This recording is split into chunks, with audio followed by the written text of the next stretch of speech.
টেকনাফের হাবিরছড়া সমুদ্র সৈকত থেকে 9 জনের মরদেহ উদ্ধার করা হয়েছে। আজকে সকালে টেকনাফের হাবিরছড়া এবং হাবিরছড়া সৈকতের আশেপাশের বিভিন্ন এলাকা থেকে শিশুসহ 9 জনের মরদেহ উদ্ধার করেছে স্থানীয় জনপ্রতিনিধিরা। পরে স্থানীয় জনপ্রতিনিধিরা যেসব মরদেহ এখান থেকে উদ্ধার করা হয়েছে ক্যাম্পে তাদের স্বজনদেরকে খবর দিয়ে তাদের স্বজনরা এখানে এসে তাদের স্বজনদের মরদেহ শনাক্ত করেছে। টেকনাফের সদর ইউনিয়নের 1 নং ওয়ার্ডের ইউপি সদস্য রশিদ মিয়ার সাথে আমরা ফোনে কথা বলেছি। তিনি আমাদেরকে জানিয়েছেন 9টি মরদেহ এখান থেকে উদ্ধার করা হয়েছে। তাদের স্বজনরা তাদেরকে শনাক্ত করেছেন। তারা সবাই রোহিঙ্গা বলছেন এবং এই মুহূর্তে টেকনাফের যে পরিস্থিতি সেই পরিস্থিতির মধ্যেই আজকে সকালে টেকনাফ সৈকতে তারা মিয়ানমার থেকে বাংলাদেশে অনুপ্রবেশ করতে গিয়ে রোহিঙ্গা বোঝাই ট্রলার ডুবির ঘটনা ঘটেছে। সেই ঘটনায় মৃত্যু হয়েছে বলে এখানকার স্থানীয়রা ধারণা করছেন।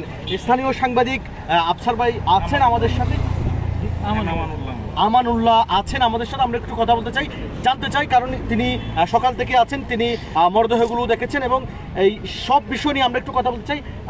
আপনাকে স্বাগত জানাচ্ছি। আজকে যে 9 জনের মরদেহ এখান থেকে উদ্ধার করা হয়েছে তাদের পরিচয় বা পুলিশ কি বলেছে, এই মুহূর্তের পরিস্থিতি কি?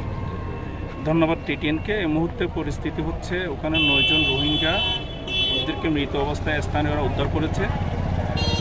তাদের স্বজনদের সাথে আমি কথা বলেছি। ওদের দাবি হচ্ছে ওই ভোটে আরও অনেকে ছিল, নিখোঁজ অনেকে আছে।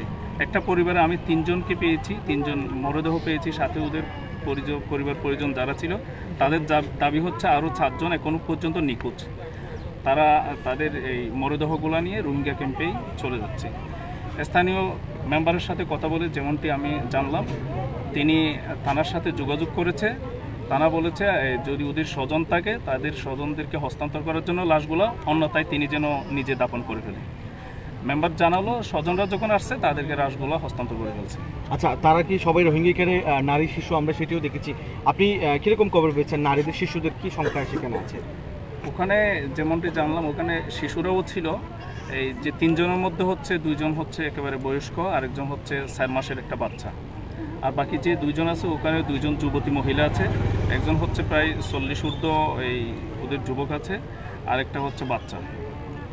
ওরা কি একই বুটে ছিল নাকি বিভিন্ন বুট ডুবির ঘটনা ঘটেছে? একই বুটই ছিল, তবে আজকে কিন্তু বিভিন্ন বুট ডুবির ঘটনা ঘটেছে। জেলেদের কাছ থেকে যেমনটি জানলাম প্রায় কিছু ওনারা লাশে কোনো পানিতে বাসছে এরকম দেখছে। আচ্ছা, সর্বশেষ টেকনাফের দেশের এই চলমান পরিস্থিতি, টেকনাফ সীমান্তের কি পরিস্থিতি, আপনি স্থানীয় সাংবাদিক হিসেবে আপনার কি পর্যবেক্ষণ সেটি জানাবেন। আজকে সকাল থেকে যেভাবে আমার কাছে খবর আসছিল, সাগরদ্বীপ থেকে টেকনাফ সদর পর্যন্ত এখানে সর্বত্র রোহিঙ্গাদের আনাগোনা দেখা যাচ্ছে। বিশেষ করে গতকাল রাতে যারা মায়ানমার থেকে এখানে চলে আসছে, ঠিক সেই খবর নিয়ে আমি যখন বাসা থেকে বের হলাম, এখানে টেকনাফ সদর ইউনিয়নের 2 নম্বর ওয়ার্ডে অস্থায়ী যে বিজিবির ক্যাম্প আছে ওখানে এখন আমরা দেখতে পাচ্ছি অসংখ্য রোহিঙ্গা এখানে ক্যাম্পে অবস্থান করতেছে, যাদেরকে বিজিবির তত্ত্বাবধানে ওখানে আটক অবস্থায় রাখা হয়েছে। এবং আমরা যেভাবে দূর থেকে দেখতে পাচ্ছি ওখানে ওদেরকে প্রাথমিক ট্রিটমেন্ট দেওয়া হচ্ছে এবং তাদেরকে খাবার দেওয়া হচ্ছে।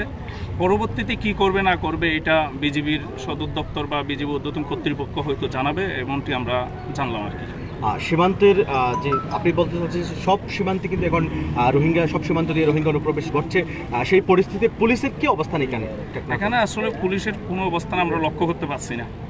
পুলিশকে দেখা যাচ্ছে না, খুব একটা নাই বললেই চলে। পুলিশ এই মুহূর্তে শুধু বিজিবিকেই দেখা যাচ্ছে। বিজিবি তাদেরকে উদ্ধার করছে এবং বিজিবি যেভাবে তাদেরকে রাখার সেভাবে রাখতেছে, এইভাবে দেখতে পাচ্ছি। এবং আমরা আরও বেশি একটা বিষয় আমরা লক্ষ্য করতে পারছি, যেটা আমি এখানকার স্থানীয় হিসেবে যেটা আমাকে বলতে হয়, এই ক্যাম্পের যে এত বেশি চৌকি আছে ওদের যে চেকপোস্ট আছে এগুলো ক্রস করে এখানে যে আমরা যদি একটু দেখাই, আমরা ক্যামেরাতে যদি একটু দেখাই, অনেক রোহিঙ্গা বলতে করে এই গ্রামটা এখন রোহিঙ্গা বাজারে পরিণত হয়ে গেছে। যারা স্বজনদেরকে উদ্ধার করতে আসছে বা স্বজনদের সাথে যোগাযোগ করে আবার এখানে তাদেরকে হয়তো ক্যাম্পে নিয়ে যাওয়ার জন্য আসছে। তাহলে আমার প্রশ্ন হচ্ছে এই রোহিঙ্গাগুলো কিভাবে ক্যাম্প থেকে বের হয়? এই রোহিঙ্গাগুলো কিভাবে ক্যাম্প থেকে বের হয়? তখন আমাদের প্রশাসনের কি দায়িত্ব? এখানে কি আমাদের প্রশাসনের দায়িত্বের কি কোনো ধরনের গ্যাপ নেই? এই প্রশ্নটা আমি প্রশাসনের কাছে রাখলাম। ধন্যবাদ। আমরা কথা বলছিলাম স্থানীয় সাংবাদিক।